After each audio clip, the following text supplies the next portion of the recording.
Well, first interview, first episode. I just want to welcome a good friend of mine to Joel Green Uncut. We're going for something a bit different today. So we've got Ash Lane on, who, let's be honest, former Midlands area, English, Commonwealth, British. All right. Oh, here he goes already. Ash, welcome, mate. And I really appreciate your time. And we're going to go for something a little bit different. Not all about boxing, but a lot about Ash Lane. And it could be opening up that side that people haven't seen before. And let's see where it goes. I think is the beauty. This is the beauty of it. And let's just have a great chat, ask some questions. I'll be open and honest, and see what flows down the river. Dangerous ground, mate. Dangerous ground. Mm-hmm. Let's go for it. But so it's been an amazing journey. I think it's the best way to describe it. As I say, we spoke about some of your achievements there, but you know it's bigger than that. You know, life is bigger than that, and you know, we look at, as I say, what you achieved in boxing, but prior to getting to boxing, prior to that side of things, there's been a lot of struggle along the way, hasn't there? There's been a lot of hurdles. There's been a lot of few challenges, disruptions, and difficulties along the way. And people only know Ash Lane that gets in between the ropes. Yeah, you know, they don't see what goes into sort of the pre-boxing Ash, if you know what I mean. So what's kind of, where did it all start? I know you boxed relatively young. 15 I started. 15. So at that time at 15, obviously hormones are raging. This is the biggest thing out there. Was it always going to be boxing for you, or was there? How were you feeling at the time? Because boxing's not just something you just sort of fall into, is it? Some people do, but it's not a natural thing to fall into, is it? To be fair, I'd say I just fell into boxing. Well, you've blown the whole thing. Thanks, Ash. Well, look, I mean, I'll keep a long story as short as possible, but growing up, I suffered with a lisp. I had a speech impediment, and I was quite a shy, skinny kid. And through primary school, lower school, and middle school, I was bullied because of this. I moved schools twice. I never really defended myself. I did a little bit of karate, but I didn't really. I was always told not to fight back. Don't fight back. Don't fight back. Just tell the teachers, don't fight back. So was that what, mum and dad, or that was? Well, look, when I was 6 years old, my dad moved out. So from 6, my dad moved out. Probably from about 7 up until 18, I didn't see my dad. It wasn't in my life. Not through his fault.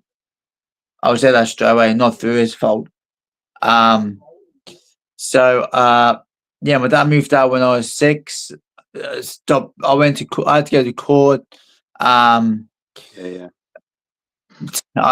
It's like, I don't want to straight away, like, you know, I mean, it's going to look like I'm. No, you don't want to go blame or making. I'm making someone look like a bad cop and this and that. I can only speak the truth. And if people don't like the truth, they don't like the truth. I'm not. I've done a lot of healing and forgiving in these last few years for myself and other people, spiritually and emotionally. So I'll just speak the truth, and people can say what they want. But whoever hears this, my dad moved out when I was 6. I went to court. I think I was about 7, going to court to say that I didn't want to see my dad anymore. personally, I look back at that now. Me and my sisters all did the same. But personally, I look back at that now, and it,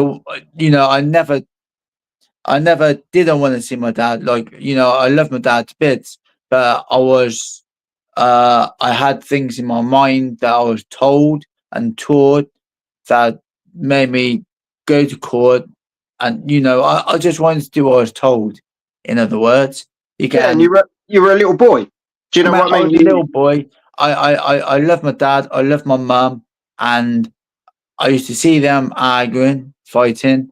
And then, when my dad moved out, he was the bad guy in a lot of ways. Well, I was told and shown.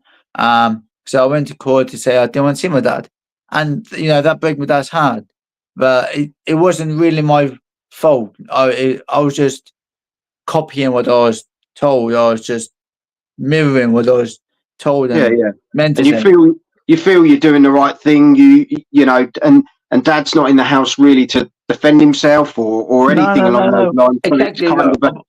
I went to court and I was just parroting what I was told, just parroting it. So I didn't see my dad from 7 years until I was 18, 19 again. I grew up through my childhood with a lot of bitterness and hate and resentment towards my dad because of this, which I'm not happy about. But I was just a kid at the end of the day. So I mean, from 6, growing up, I didn't have much confidence. I was a bit of a mama's boy kind of thing, taught to be soft and kind and don't fight back with anyone, bullies, just tell the teacher this and that. So that's where I was brought up. So all the way through school, I was bullied. My stepdad also moved in 3 weeks, I believe, after my dad moved out. And he was very manipulative and a bully. We used to work at the schools I went to, so I used to get picked on by him in front of all the kids, as well as at home. I mean, being the only other male in the household, there was like, especially with me growing up. As I grew up, I would become more confident, especially through boxing. I started boxing at 15 because of the bullying. But as I grew up from the boxing and at 15, I started growing confidence and strength. And I started to put boundaries in. So then we would clash big time because 2 males in the house. Who's the alpha sort of thing. And I never really wanted to be an alpha in the house. I was just me being me. But, I'd see my mum and my stepdad in fights. I would try and defend my mum. And then me and my stepdad would clash and have a fist fight. But then that would normally end up with me getting kicked out of the house because my mum would take his side. So I've got a tangent there. But anyway, that's like I started boxing. I was bullied in primary school, lower school, moved to middle school. I was bullied in middle school. I went up to high school and I got into a couple of fights in high school where I wouldn't defend myself. I just used my karate to block punches and that was it. I wouldn't defend myself. And I got into a fight with my next door neighbor one day and I went home with some bruises on my face. My mum said, we got to get you down the boxing gym or something. So I went down the boxing gym. After all this time of don't fight back, don't do this, don't do that, tell the teacher, it finally hit that brick wall where you're almost like, that's no more now. Well, it was always don't fight back, don't do this, don't do that. And it wasn't because don't do that because you'll get in trouble. It was don't do that because you're just like your dad. Don't do this, you're just like your dad. Your dad done that. Yeah. Don't do this. Your dad was aggressive. Don't do this. I remember there was one time, this just before I moved out at 18. I moved out of the house at 18 down to Devon. But me and my stepdad were clashing because so my mum and him were having arguments and fights. So I would stand up and say, hey, don't talk to my mum like that. Now, there's one time I think One time, my mum come down the stairs crying, begging him to tell her that he loved her. And he just sat on the chair, ignoring her. And, I mean, after like begging him for like 5 minutes, please tell me you love me. I need to know you love me. He got up and turned around and walked away without saying a word. And to me, like, how dare you treat my mum like that?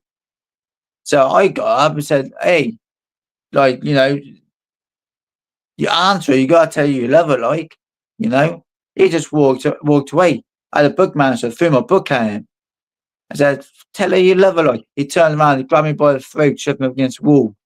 He was about 6 foot rugby guy. So, he's big and strong compared to me, 5 foot, 8.5 stone kiddie, like, Yeah, But so we ended up having a fist fight. Like, he grabbed me by the throat and shoved me against the wall. He took his nails and we had a little fight.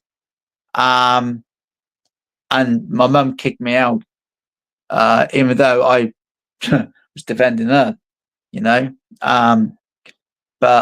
yeah, so I mean, like at 15, I got into a fight with my next door neighbour. I went home with bruises, and my mum said we gotta do something about this. Boxing gym opened up in Far Cotton, so we went down there for the open day, and I just fell in love with it. I was never interested in boxing because boxing was fighting, and I'm told not to fight because if I fight, I'm like my dad. I'm just like my dad. Well, why do I want to be like my dad? My dad's a rapist. He's an abuser. Why do I want to be like my dad? I say for the record now, my dad's no rapist. He's no abuser. He's never physically, as far as I'm concerned, hurt a woman. So I believe my dad wholeheartedly. You can tell when you ask someone questions and look in their eyes, you can tell if they're giving you the truth or not. My dad's no rapist, so I would say that now. But I was told said things. So why do I want to be like my dad? He's a rapist, he's an abuser, So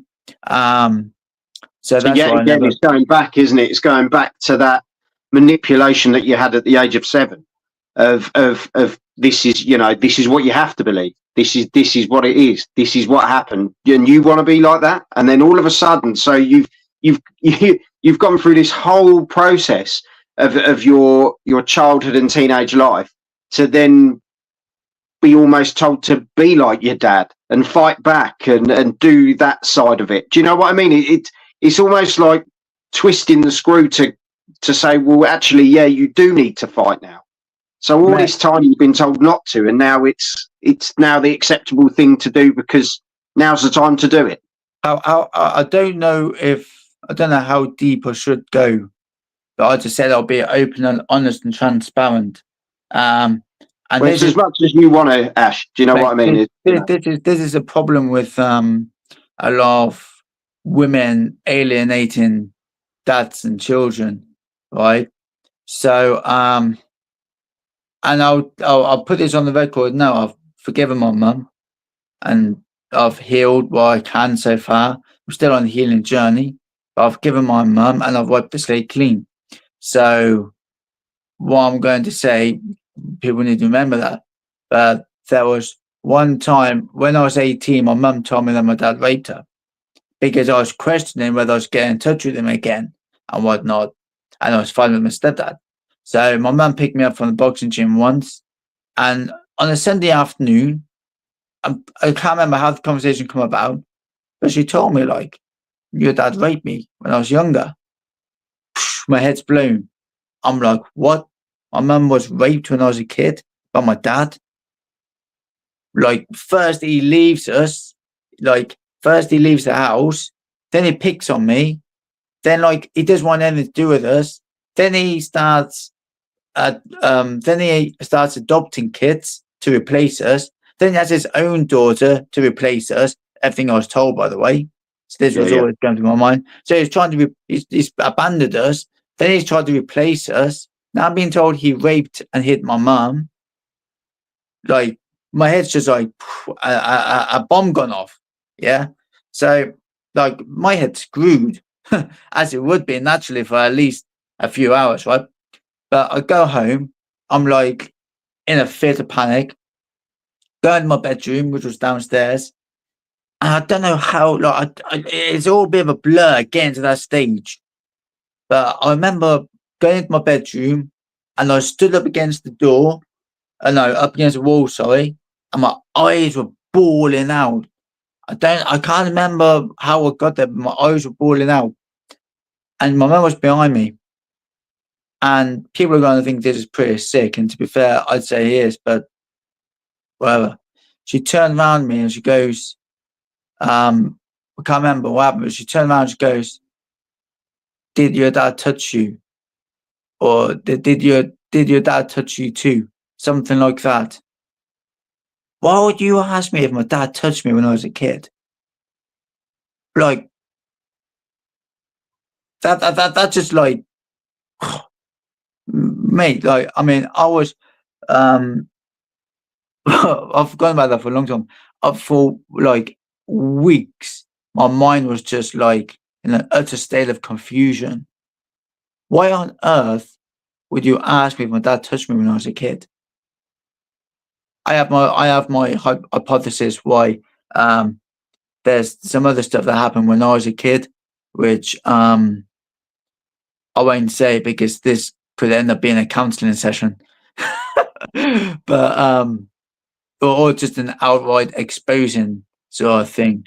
But Yeah, no, I understand. Yeah, like why would you ask me that? So my head was absolutely spangled. I was walking around every day with like the thought of I just wanted to beat my dad up, stab my dad, kill my dad. I just wanted to confront him. I wanted to like get my anger out, you know. And but then why yeah, would my mum yeah, tell me he touched me? Maybe he did touch me. Like that was going through my head. Like maybe I can't. If I'm 6 years old and beyond, I can't really remember anything. And I was speaking to one of my best friends. He's a counselor, and you know, when I was 6, I had a dream that something happened, and anything past that dream when I was younger, I can't remember really. I just can't seem to picture anything. So he believes that whatever happened in that dream actually happened in real life to some extent. Um, so that like, you know, all of this stuff has kind of like, you know, going through my head at this point in time when I'm 18. I'm like, well, you know, this happened, that happened. Like, so I mean, like, I was pretty much, mentally I was spangled. But then I confronted my dad. I ended up getting in touch with him. I was like, a lot of these stories that my mum was telling me about my dad and about what happened with the divorce, him moving out, my stepdad moving in. There are so many holes. I was like, it yeah, just yeah. don't make sense. In here, it don't make sense, let alone in here. And this is where the truth lies. So I was like, none of this makes sense. I got in touch with my dad and I met him in a pub, confronted him, and all the way leading up to the pub, I had my fists clenched. Generally thought I was going to go in there and hit him. You know, I didn't know Yeah, what yeah. to expect. I didn't know who to expect. Generally thought I was going to go in there and hit him. And mate, when I got there, it was just like all the anger sort of just went. I could So, what just, at the moment you saw Dad? You know, yeah, it's no, like there's my not the dad. exact moment. I walked up, with my fist clenched. When he turned and he looked at me, and I looked in his eyes and I spoke to him, it was like, this isn't this like I looked at him, this isn't a man of aggression or hate Yeah, yeah, or anything I've been told. I was expecting some guy to like look like to have some sort of resemblance of aggression or you know hatred or yeah. whatever I'm meant to see in him, and like I didn't see any of that. And then when I sat down and I spoke to him and I asked him questions, I was like, I asked him every question under the sun. The answers he gave me, they were like, there were no holes. He spoke with authenticity, which I could tell. He looked at me with eye contact all the time. Yeah. I could Yeah. just tell he was speaking the truth, you know? And then, yeah, after I don't know how we got into this, but after meeting my dad, at that point I was staying at my nan's because I had a fight with my stepdad, because I was defending my mum.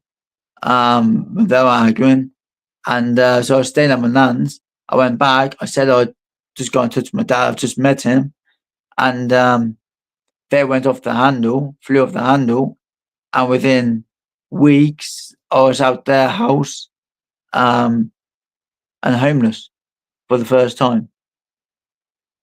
And how old were you, Ash? 18. So you're homeless at 18. Yeah, I went from so I had that big fight with my stepdad. I got kicked out to my nan's. We all had this big meeting.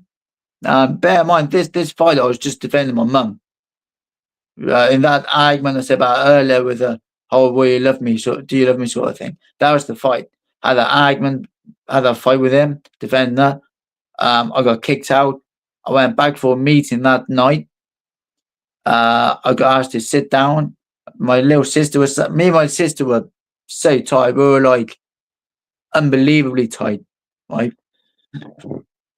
I sat down. My little sister sat next to me. Mum sat opposite. He sat opposite next to her. And his mum, whatever reason, I mean, why on earth would his mum be there? It's a bit of a random one, isn't it? Man, very, very. But his mum was sat there as well. And they all ganged up on me. Every single one ganged up on me, including my sister. So they'd obviously, what she was there for, I don't know. She wasn't there when all of this happened. Neither was his mum. But they were there. Why? Manipulate me. Yeah, into twisting shit onto me. So they all ganged up on me, right? Brutally chastised me, whatever it's called. Yeah. I was sat there, right? My head in my hands, just like, I couldn't believe what was happening. I was like hyperventilating. As I'm sat there, my head in my hands, hyperventilating, tears down my eyes. My mum was turning around me and saying, "You need help. You've got anger management. You need help. You have. Look how angry you are. You've got anger management. There's something wrong with you." Man, like, honestly, I haven't thought about that for years. And that like was just to hear your mum say that speak that to you. It was like heartbreaking. And then have my little sister sat next to me, sticking the nail in as well about it. When I tried to defend myself, everyone stuck the nail in against me. And then telling me that I had anger management, I needed counseling, I needed help, and I'm angry. And I've got hatred in my heart, and all this and that by my own mum, who's meant to love and protect me. But you think from that age of 6 to 19, you've been told everything. You know, you've been told all these different things. You know, you're being passed sort of pillar to post between nans and mums and back home and all the rest of it. You know, meeting your dad, feeling frustrated, but then having answers, but then going back and telling you that that's not right. You know, that's not how it should be, and you know, you shouldn't be talking to him. And it's almost like this constant move around of emotion that's going through your mind and your soul, and it goes to your core, this sort of thing, because it lingers, and probably to this day that there's going to be parts of you that kind of go, I still don't get it. I still don't really get it. And I know you're more at peace now, and you're repairing things, and it's great that, you know, you built up that relationship with your dad again, and that you know, now have that understanding a little bit more with mum, and you're building with mum, and you know, it takes time. It's a long process, especially during your childhood and teen years. That can be the most damaging time. to what carries on for the rest of your life, isn't it? I'll tell you now. So I've done a lot of healing in self-introspection, but all through my life, all through my early years, I grew up hating my dad. I wanted to just hate my dad. Then from 18 onwards, right? So when I moved out, after that fight, I moved down to my nan's. I then met my dad because things weren't ringing true about the stories I was told and this and that. I met my dad. I went back, told my nan and granddad. They hit the roof. The other stuff that happened as well. So Ash, whose parents were they? Just asking. Mum's parents. Okay. So they're like, just to put into context some of the stuff that happened, right? I was on, after meeting my dad, I was staying at my nan's for a few weeks, and I went on the computer, because I used to play games on the computer, like solitaire and stuff like that. And I don't know why, I just had this inkling to go into the emails. So I went onto the emails, my nan's emails from my mum, right? And this is just one part of an email from my mum.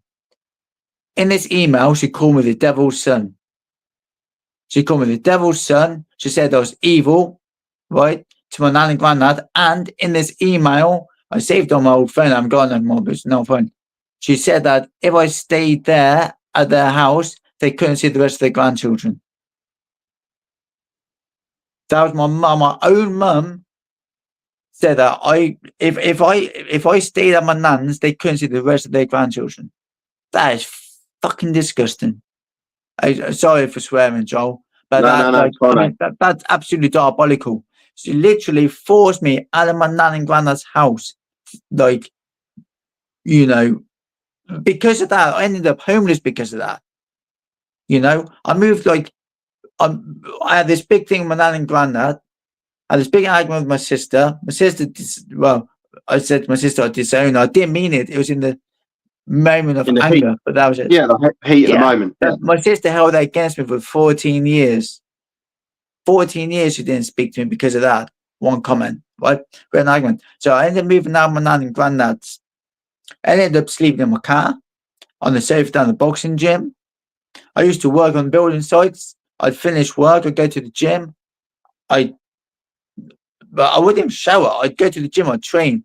I'd then head off to Tesco's, get like a little something to eat, some bit of protein or something. I head back to the gym, wait for John Daly to lock up. I'll watch him walk down or drive down the road. I go back in, I let myself in the gym, sleep on the sofa. Or like if I was working like 40 minutes away down the building site, I park up in the lay-by just down the road from the building site and sleep in my car. All my stuff, like everything I had was in bags in my car. Yeah, that's where I slept, all around the mate's house on the mattress on the floor. I didn't have nothing. That was it. I was kicked out by my family. No one would talk to me, right? The last time I saw my other little sister for like, I can't remember how long it was, 14 years. I was around my nan and granddad's just before they kicked me out. And she saw me, she ran in, she sat in my lap, bawling her eyes out, crying. Like, I've never hugged someone so much in my life. And my mum walked in, made a snarky comment, horrible comment, pulled off my lap and walked out. Well, let me see my siblings. I moved down to Devon because I had a little girlfriend down there. I moved down to Devon, was down there for a year. That Christmas, so I moved out at 18, right? That Christmas then, which was about 3 months away, right? I got presents and stuff for all my sisters and brothers. My nan and granddad, I got presents. I went back up to where I'm from, Northampton. I went to my nan's, knocked on the door. My granddad opened the door with on the latch. Wouldn't let me in. Wouldn't let me in to talk or anything, right? I said, look, granddad, so I've got some presents and cards for everyone, you know? So, I just passed them through the door. So I passed these presents and stuff for my sisters and everyone through the door, right? It hurt me not being let in, but it is what it is. I passed them through the door, right?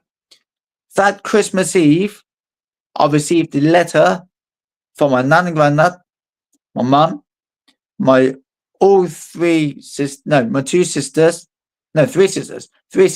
brother. Received a letter signed by every single one of them. all saying the same thing. If I go in touch with any of them at all, I will get done for harassment. They'll go to the police and do me for harassment.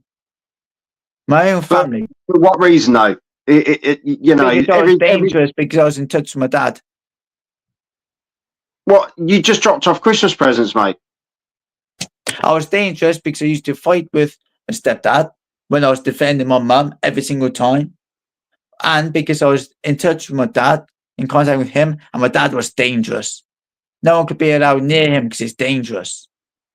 But it goes back to the one-sided stories again, isn't it? It's the one side that you hear, isn't it? You know, because at the time you're obviously going to hear stuff. You know, when you say,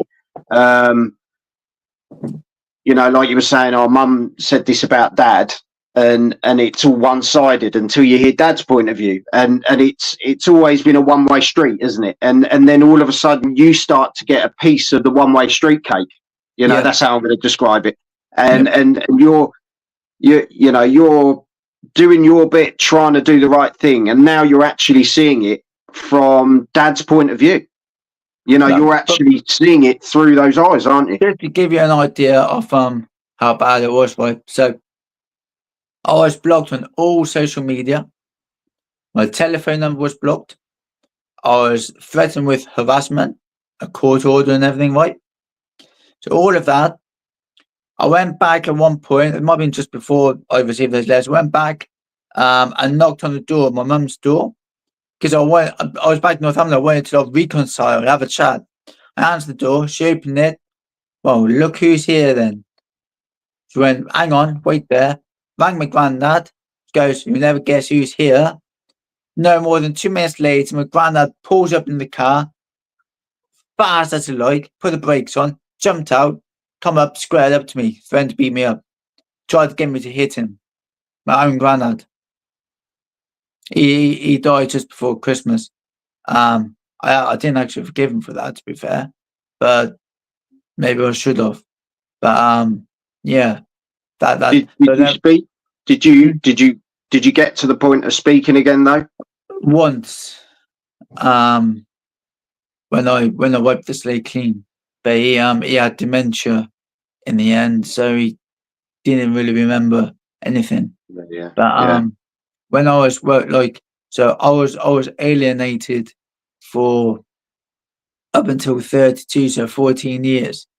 When I was 26, I think it was, or 26, my sister, my little sister, I was like that with, she got back in touch with me. I remember reading the letter, I just cried. Not the letter, I text. I just bawled my eyes out crying. So my little sister got back into it, like the first person, my family, who they'd all abandoned me for so many years, she got back in touch. I may have one of the happiest times of my life. That, you know, I can feel myself getting emotional now. But she got back in touch, and we was talking for a few months or however long it was, just online, dear me, but just online. And then I persuaded her to get in touch with her dad because she wasn't really believing the story she was told either. So I persuaded her to get in touch with my dad. She did. And she messaged me after getting in touch with her dad. She messaged me and said, I don't know what to do. I'm really upset. All this and that. Basically, my mum and my nan and granddad were all threatening to cut her out of their lives because she was in touch with her dad. So me being me, the older brother, I know you abandoned me in the past, but that's fine. I still love and I'll still protect you. So the older brother, I got my nan's number, house number. I rang them to persuade them to keep her in their life. Like she only wants contact with her dad. What's wrong with that? And she's got the right to. She's got the right to, isn't she? She's got the right for answers as well. Yeah. So I rang my nan and granddad, and this is how the conversation went, right? At least for the first part of it, anyway. That's how the conversation went. Hello, who's this? Oh, it's Ash, your grandson. This is my nan. Oh, it's Ash, your grandson. I don't have a grandson called Ashley. Yes, you do. It's Ash, your grandson. I don't have a grandson called Ashley. Come on, man. It's Ash. No, I don't have a grandson. I'll put you on to my husband, Mike. Hello? Who's this? Grandad, it's Ash, your grandson. I haven't got a grandson called Ashley. That went on for about 5 minutes. And then I was like, look, I'll just talk to you about Sarah. And they refused to compromise on it. If she's in touch with her dad, we're going to kick her out of our lives. We can't have any contact with her because it's dangerous. Right. But imagine, did he ever come across argumentative or dangerous towards my them dad at all? Yeah. As far as I'm concerned, I don't know. I mean, I was only a kid when he was about, so I don't know. As to what you've heard, like, you know, from your dad, like, he probably had confrontational moments because he was defending himself. Do you know what I mean? Along those lines. There was one time when my mum locked him out of the house. He was banging on the door to like, let me in, let me in. She said he was trying to smash the door down. Two different sides. But like, if I'm locked outside of the house, I want to sort something out, I'm gonna be banging on the door. Let me in. Don't be a dick. I've done it before. Let me in. Yeah, you do. Like, we're not trying to beat you up. We just want to get in the house. Oh, he's dangerous. He's trying to smash the window in. You know. Another time, my mum told me that, which my dad admitted to this. They were having an argument, and he punched the cupboard next to her head. My dad said, yeah, he did. He did punch the cupboard, the wardrobe next to her, because he wasn't going to hit her, and he was angry. She was pushing his buttons, frustrating him, manipulating him, and he had all this anger inside of him that, like, you know, she was like poking and poking and poking, and he had to lash out. He can't hit her, so he punched the wardrobe, the cupboard. To be fair, I've punched doors, I've punched walls, I've punched trees. You know, that wasn't clever, punching the tree. I broke my knuckle. I was going to say, a tree's a bit bigger than you, mate. Yeah, I know. You ain't going to win that one. I mean, punching the tree ain't very good. But like you know, when you ask your dad questions about it, it makes sense. Like, well, of course, I've been in relationships where I've had my buttons pushed, and you can't hit someone because they're like, it's not the answer. Yeah, it's not the answer. Turn around and punch something else. You do. Don't mean you're being aggressive towards them. It's frustrating, isn't it? Something. Yeah. So I mean, like, yeah. So but I mean, anytime I've asked my dad questions, he's always been quite nice about everybody. To be fair, he's always been quite respectful. He's been honest, but quite respectful, really. So yeah, but you know, imagine being on the phone to your people that you've grown up your whole childhood loving and looking up to tell you that you're not even family. They don't know you. Heartbreaking, like, you know. So I mean, I've had to go my whole life through that. And recently, I've done a lot of, like, throughout my adult years, I felt a lot of pain and hurt and sadness in my heart. Whenever people turn around and say, you know what, just sit still, close your eyes, and tune into your heart. Whenever I do that, it's always felt like tense, heart, like tense pain, sadness. It's never felt nice. And recently, I've been doing a lot of healing on that, trying to heal it. And I'm happy to say it feels a lot better now. I gotta keep healing it. I've got to talk through. I'm doing a little bit of therapy. I've got to talk through some stuff that happened when I was a kid and whatnot, and just process it. But you know, I feel like it's moving on, getting out. You know. Well, I know the guy that I met, you know, through boxing. Obviously, you know, that's the Ash Lane that I came across. You know, and that was a guy that was a bit down on his luck because he was having losses in and out of the ring in different ways. And then to do what you've gone on to do with now knowing all the baggage, the sadness, the the mistrust over time, the difficulties, everything, all those words, all that, persistent nudging in a direction that actually doesn't really exist. And yet you've gone on to achieve some extraordinary things, Ash.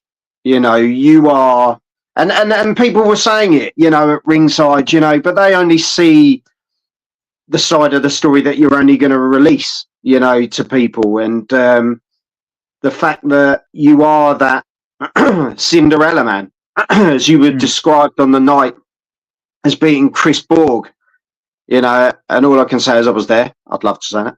I was jumping in the corner with someone that very well. Yeah, who shouldn't have been jumping in the corner, but was, because he was actually working that night.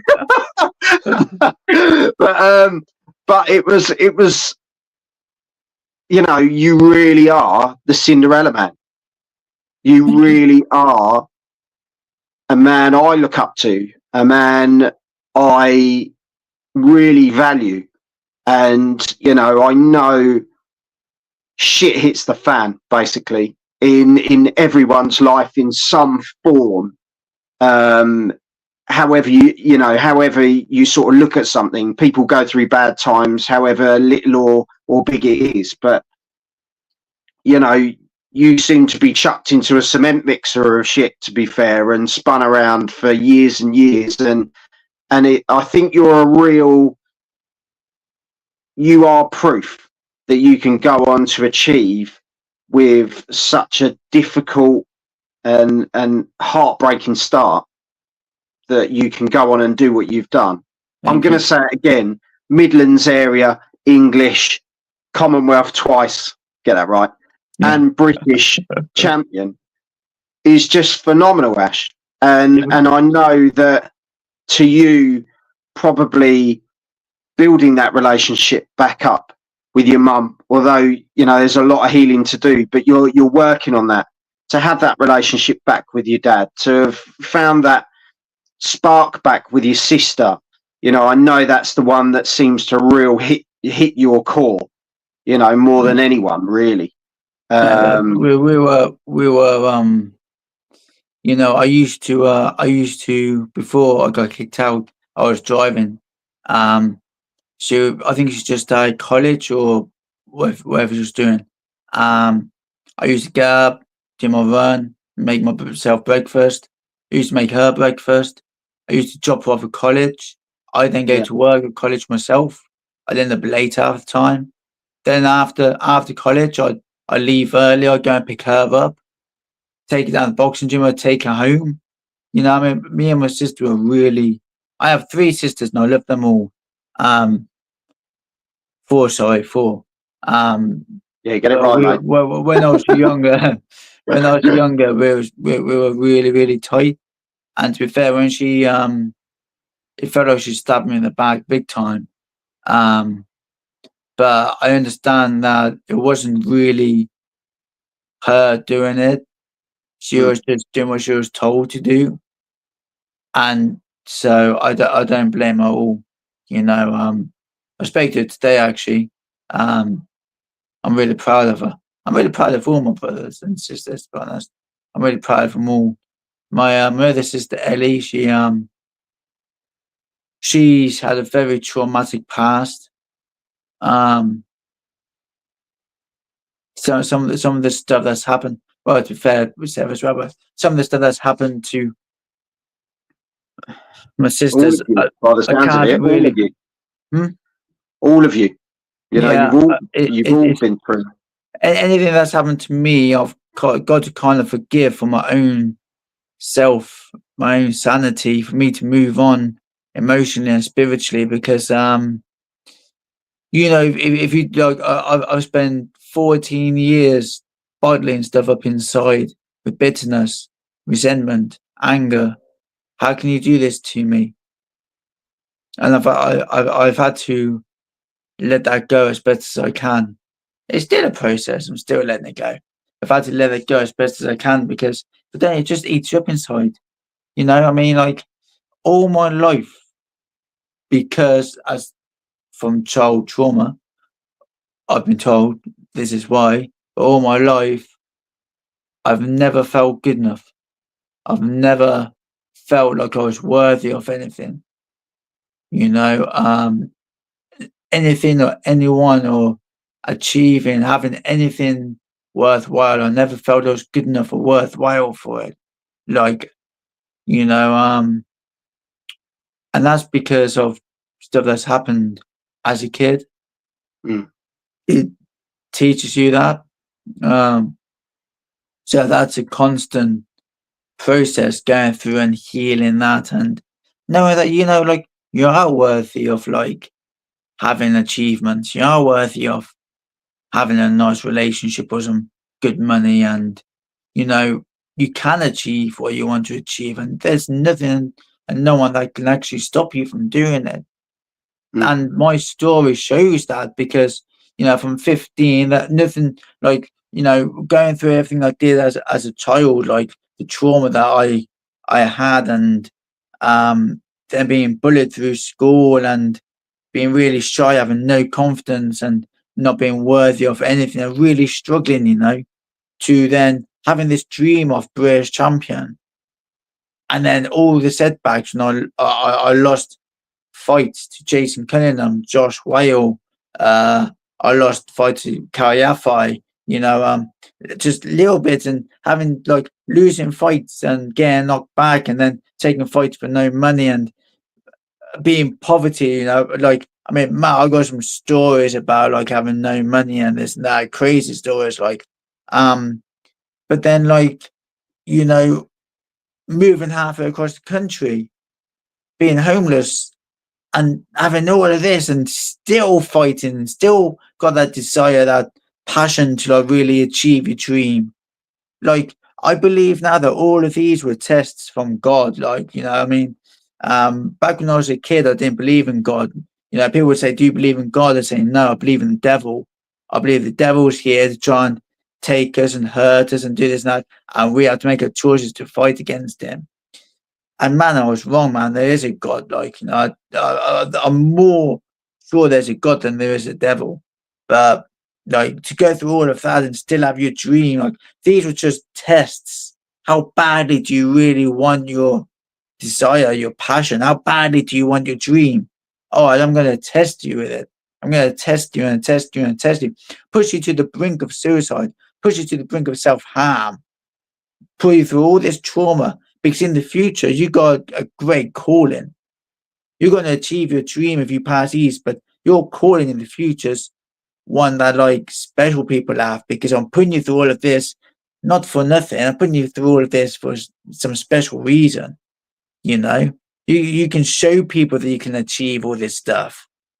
Mm. Yeah, that's what I believe. Like, you know, but man, I've got been through some. Like, I ain't told you half of it. It's crazy. Like I could be on there for like, see, I could be on there for like 6 hours telling you all about it. Honestly, mate, I think you just need to write a book or do an audio series or something, because I tell you, all the stuff you've been through and all the stuff I don't know about, that could be such a massive factor for someone else, that could be that moment. Like we were saying just before we came on, you know, you were saying about the guy at the gym. You know, he turned up at the gym at a different time. You turned up because you felt you should just go, you know, put a session in. You know, you go to the bathroom thinking, I don't really want to talk to this guy, and you come back out and you probably had the best chat and opening for this person and for you, and that was your session. That was the session that you had to be there for. That guy needed you. You needed to hear what he had to say. He needed that opening, and that was your session. A session isn't always a physical thing.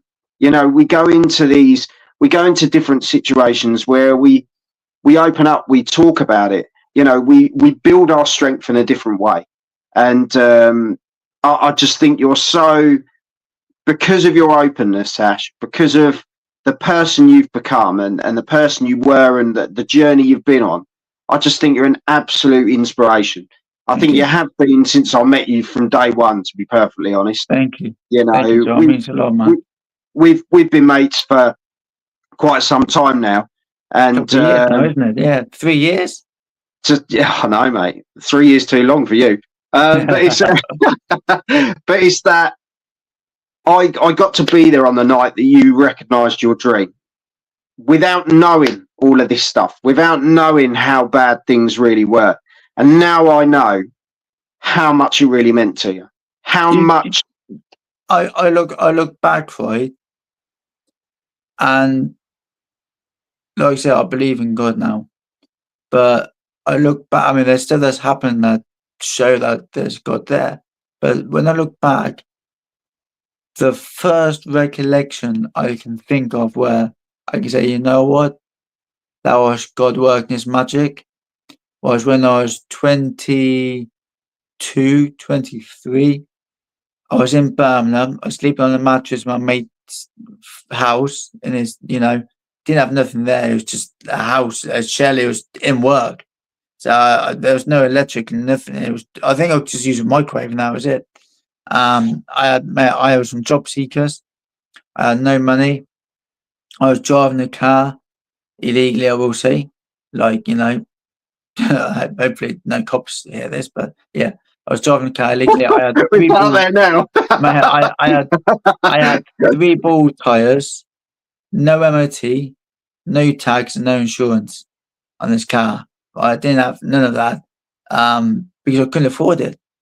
I was just trying to survive, literally survive without being fully on the streets. So I was on Facebook and I saw Jamie. I don't even know how Jamie Sango was on my Facebook, but anyway, it was on my Facebook and he was looking for sparring for Lee Haskins. I said, "Yeah, I'll go down. I'll spar Lee Haskins." Didn't know who it was, didn't care. It was 50 quid in my pocket. Happy days, 20 quid to drive down. I'll make a little bit of money. So I was driving down from Birmingham down the motorway, and I think I was going past Cirencester or Oxford, somewhere like that. I got a flat tire on the motorway. Now I pulled over. I'm thinking, shit, how can I get out of this? I ain't got a spare tire. I got 3 ball tires. I'm fucked So I'm just heads racing through. I'm in a bad place as it is anyway, pretty suicidal and I was racing through my head. Traffic officer comes, gets out, starts putting cones around to divert the traffic. As that's happening, I'm literally, and I swear down, this is God saving me here. Give me a second chance, right? As I go through this story. You must have been bricking it. You must have been bricking it. Big time, mate, big time. I didn't want to live. That's the point. I did not want to live anymore because I was in such a deep, dark, sad place. I just didn't want to live. I didn't want to be alive. I didn't see any point in it. So I was stood there by the road. She's putting the cones out. I was looking at the motorway. I was looking at cars driving past, lorries driving past, and I was trying to pick which one to walk out in front of. So oh man, I still want to stop talking now. I was I can't walk out in front of that one. No, I can't do that one. No, can't do that one. I can't do that one. And then I don't know why. I just stopped. I'm nearly fucking crying. I don't even know why. I just I stopped, I turned around, I sat down on a rock, right? And I just sat down and my head's spinning. And the woman comes over, and this is what I mean by it's God. If you're a traffic officer, you catch someone with 3 ball tires, no MOT, no tax, no insurance, what do you do? Game over. Yeah. Oh my God. What? Put in a cell overnight? Maybe, I don't know. You get a fine, that's for sure. Get a speeding ticket. No speeding ticket. Well, you broke every rule in the book, haven't you? Yeah, your license took off you the whole lot, didn't you? Yeah. This woman, yeah, and this is why I truly believe it's God, yeah. She turned around me, she looks at me, right, and she's like, "You're all right, kiddo, what's wrong? You look a bit upset." Man, I just burst out in tears. Started telling her how I was sleeping on a mattress in a house with nothing in it, I had no food. I think I had like half a bag of rice and 3 eggs for the week. You know, I had no money because I was in job seekers. I had nothing. I was trying to get to Bristol just to get 50 quid so I could get a little bit of food and go back up for my next job seekers meeting. Right. And mate, like, you know what she did? Like, yeah, she just like, she gave me like I think it was a fiver. She gave me a fiver with some food and sent me on my way with a lockup people that keep the cars in the lockup. Send me on my way with the truck. A fiver for food. No points. No fine. No telling off. Nothing. She said, send me on my food. She sent me on my way. She said, here's a fiver for some food. Get yourself some lunch. Get yourself some lunch. Good luck.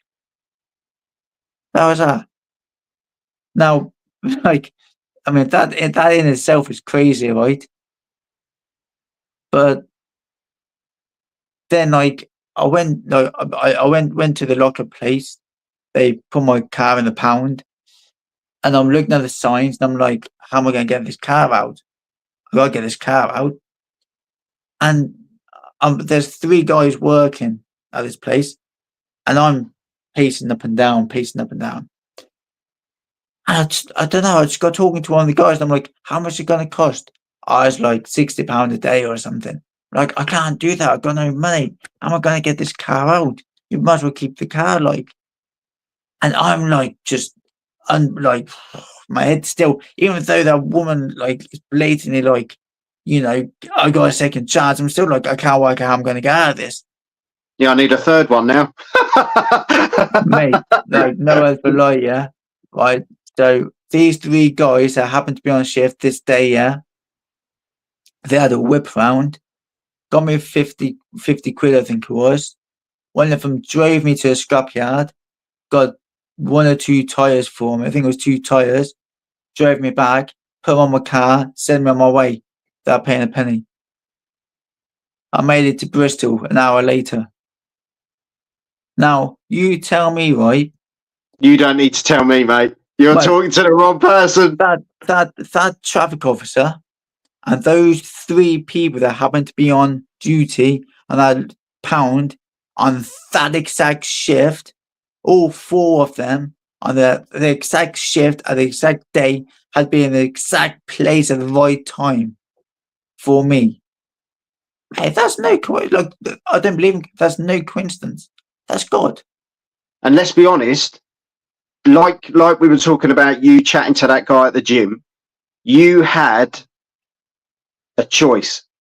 You had a choice in that moment to either talk to him or not bother.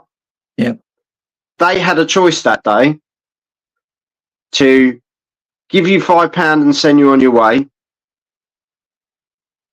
Or those 3 guys could have gone, 60 quid, mate, regardless. It's 60 quid.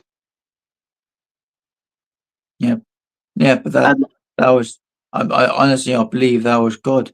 That was God showing me, look, you got a special purpose on this planet, this life. I'm giving you this chance. Just believe in me. But at the time, I didn't believe in God. I look back now and I go, thank you. It was so obvious. It was obvious. It was. But I think this is the beauty, because if a lot of the time we knew at the time, I don't think we'd appreciate it as much. We'd just kind of, then you get into the rhythm of expectation. You get into the rhythm of God's going to always save you. Exactly. And it got to that point where you were, you know, you did something. Yeah, you look back now and you just think, wow.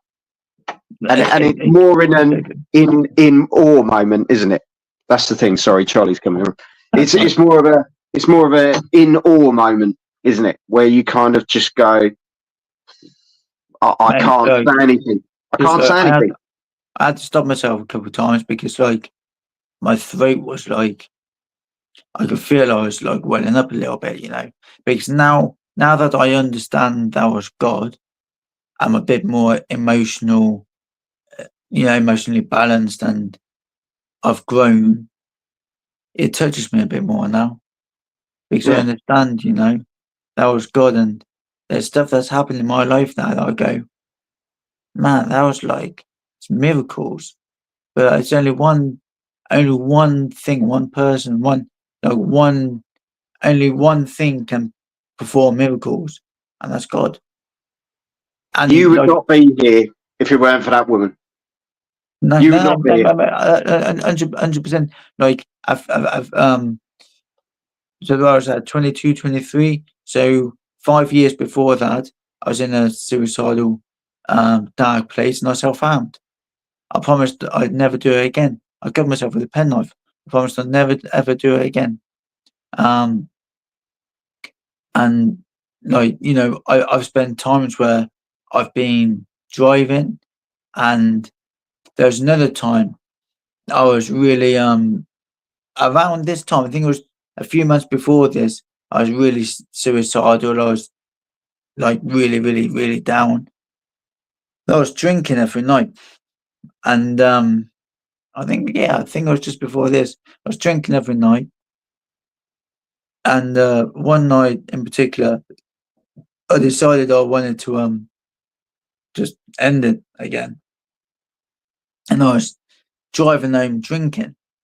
I think it was wine I was drinking, and I was I was looking at like bridges and bollards. I'm gonna drive into this one. I'm gonna drive in. I put my foot down, and like I'll be speeding towards this ballad, and then at the last second I'll just bottle it and pull off. Just bottle it and pull off. Like, all right. I thought to myself, oh, I haven't got the balls to do it that way. I'll just take some pills. Got a fuckloads of like medication, like for that you can get from Boots and whatnot. Got a fuckloads of that. Went back. I'm just gonna overdose. Went back to my room. Drank. Don't know how much I drank. I just drank loads. Completely forgot to take my. I completely forgot. I was so drunk. I didn't take any of the pills and stuff. Wake up the next day, chucked them in the bin. It's like that's not that. But is that just a case of? Is that a case of I just forgot because I was drunk, or is that a case of every time I go near that bridge or bottled it because that was God telling me not to do it, or I fell asleep because that was God sort of thing? I mean, but like, yeah, it's crazy. Like it's I've had some people. I used to have a lad when I won the Commonwealth title the first time. Lad from Wales messaged me, and he was like, "Man, you're an inspiration, your story, and this and that." And he told me some horrible stuff that he's been through in his childhood, worse than me. Like, I'm talking seriously extreme stuff. Man, I just like I needed like I felt so sorry for him. I felt it was like my duty to help him. And he got in the boxing gym in the end. And he probably like started turning his life around. But I haven't spoken to him for a few years now. I think he got upset with me at one point and blocked me. I think he threw some. I think he shouted some obscenities at me and then blocked me. Like, because I didn't reply within a day or something. But yeah, like I But don't this know. is I the don't thing. know. Huh? We meet different people. People come in and out of your life for different reasons. It might have just been the fact that you needed to plant that seed or water that seed or do that thing at that time. And, the same with that guy and, the same with that lady and those guys at the garage. It's all part of the journey. And as you say, like, what you've gone on to achieve, I know you've retired now, but what you've gone on to achieve in boxing is just incredible. And when I messaged you the other day and spoke about this, and you turned around and you said, "Yeah, I'm open, I'm transparent, I'll say it as it is." And you said, "But the last sort of 4 or 5 months have been horrendous, mate." Yeah, they've not been nice. Let's be honest, though, it's not just last 4 or 5 months, is it? But you've absolutely just every time the shadow comes over the path, you walk back into the light and keep going. Do you know what I mean? You seem to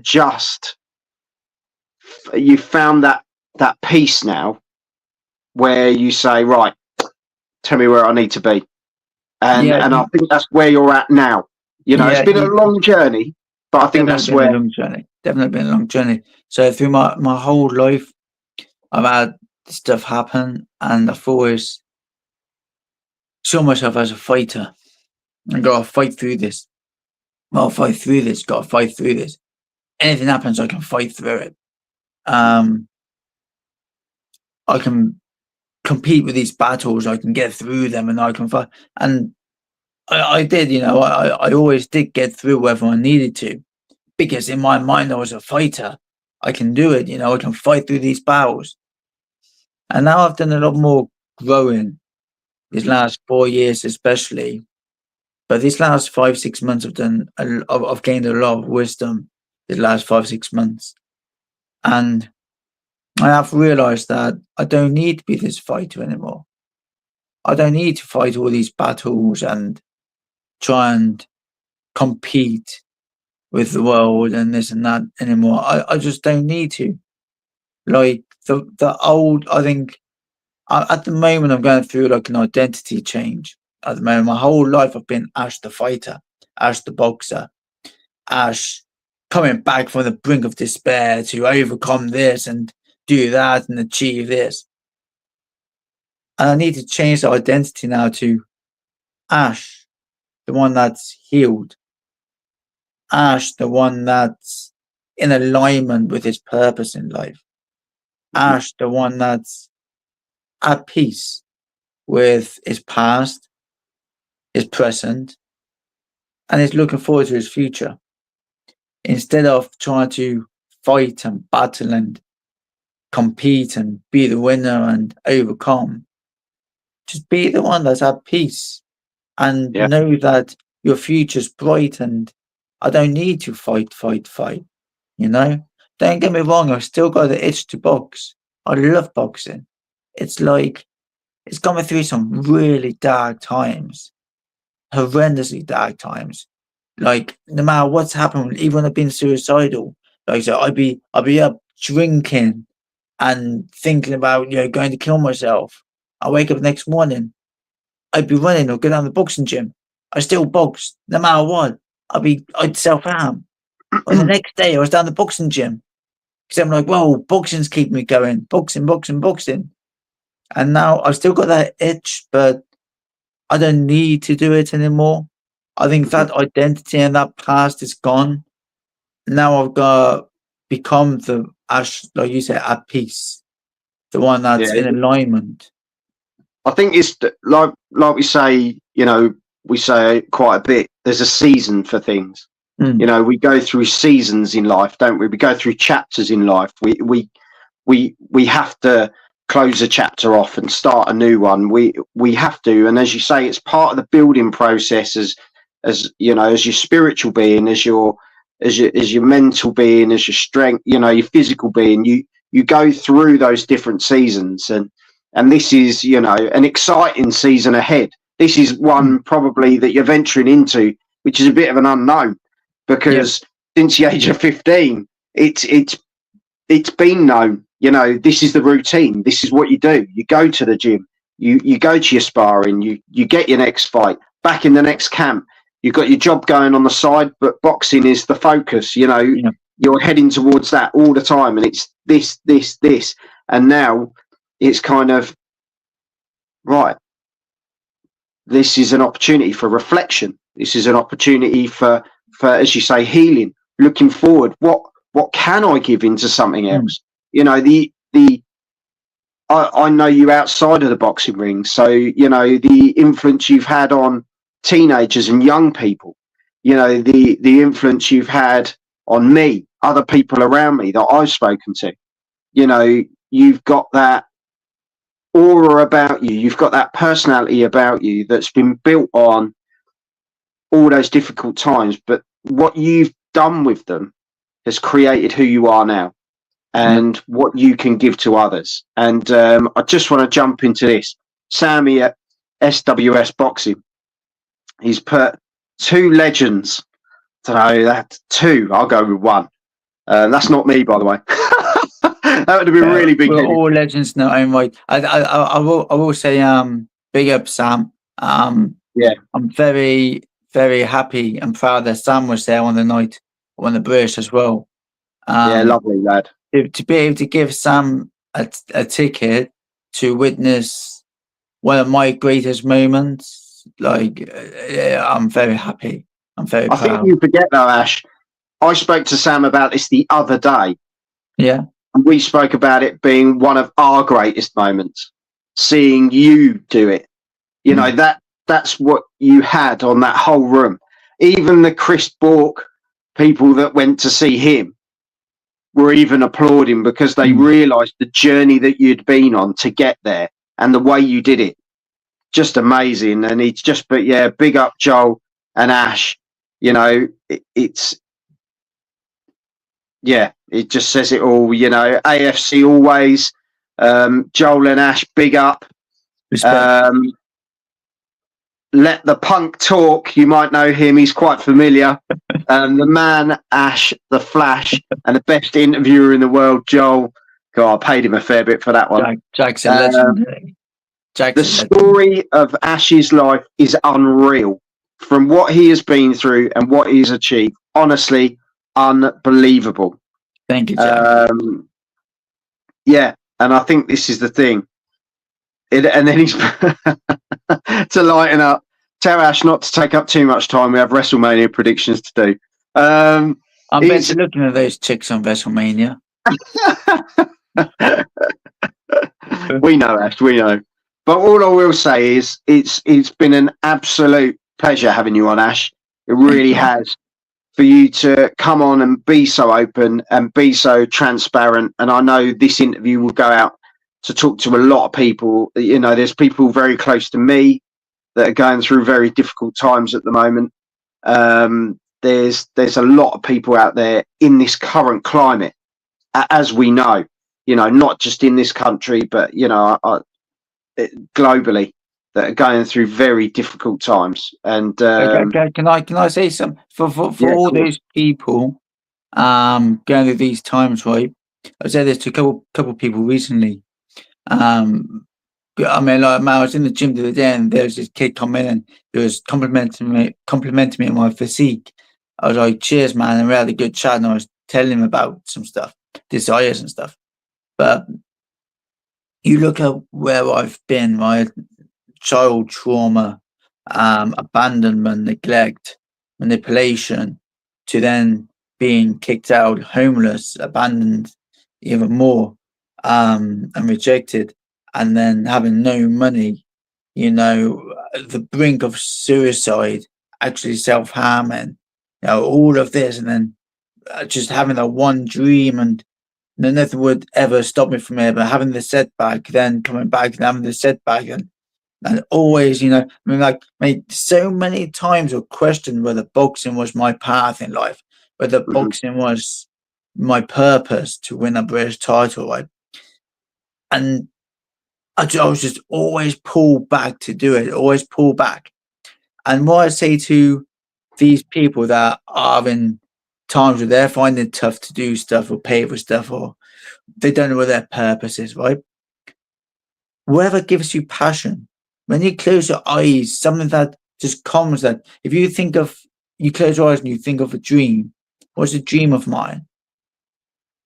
That dream, yeah, that gives you passion, something that just makes you smile when you think of it, right? That is put inside of you for a reason. I honestly believe, right, you would not have a dream if you wasn't capable of achieving it, because God put that there inside of you. Yeah. If God can put that there inside of you, God can achieve anything. And God wants you to achieve that dream. So no matter what the circumstances you are, you're always capable of achieving it. No matter how bad life is, you're always capable of achieving it. And as long as you stay true to yourself, it will happen. It has to, right? Because that's your dream. And dreams are there. The dreams are not there to just be dreamt. Dreams are there to be lived. And as long as you go for it, you'll have setbacks, but you can always achieve it. As long as you just stay persistent. The setbacks are just tests. They're all just tests. You just pass the test, next test will come. Pass the test, next test. Eventually, the test will stop, and you'll get your reward, as I do with British Tile.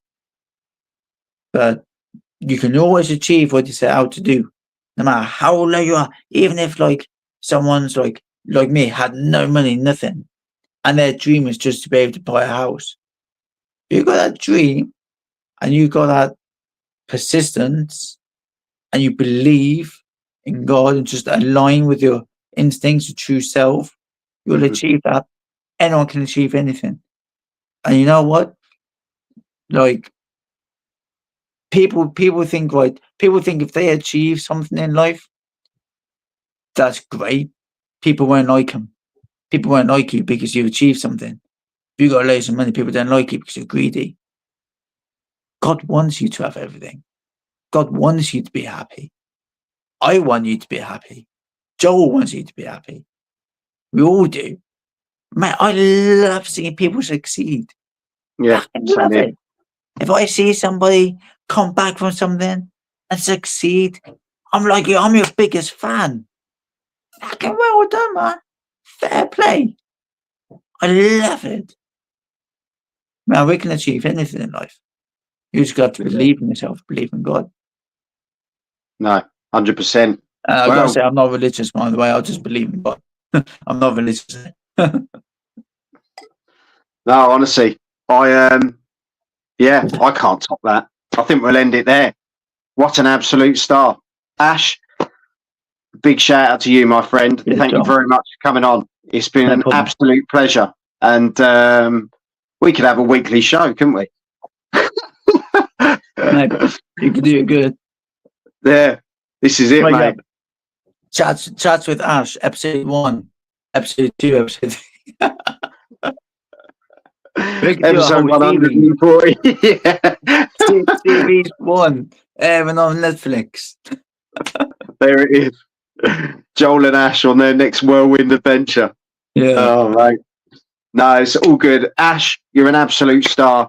And I really appreciate your time. Everything that you've said, everything that you've, the way that you've just ended it, I think absolutely spot on. I think if you're someone out there who's struggling or who's going through a difficult time, feel free to reach out to me and Ash. We're there. We can be a listening ear. There's a lot of agencies, charities out there who can help. There's a lot of listening ears out there, but don't reach the people that need to hear it. People that need to hear it, it'll reach. Don't go under the radar. Don't go under the radar. You're worth something. And, if you need to talk, we're here. That's what it's about. So, Ash, thank you very much. I don't have an outro yet, so it's probably just going to end at some point. But, Ash, thank you very much. No problem. And we will catch up soon, my friend. God bless. Big up, Joel. And happy Easter. Happy Easter.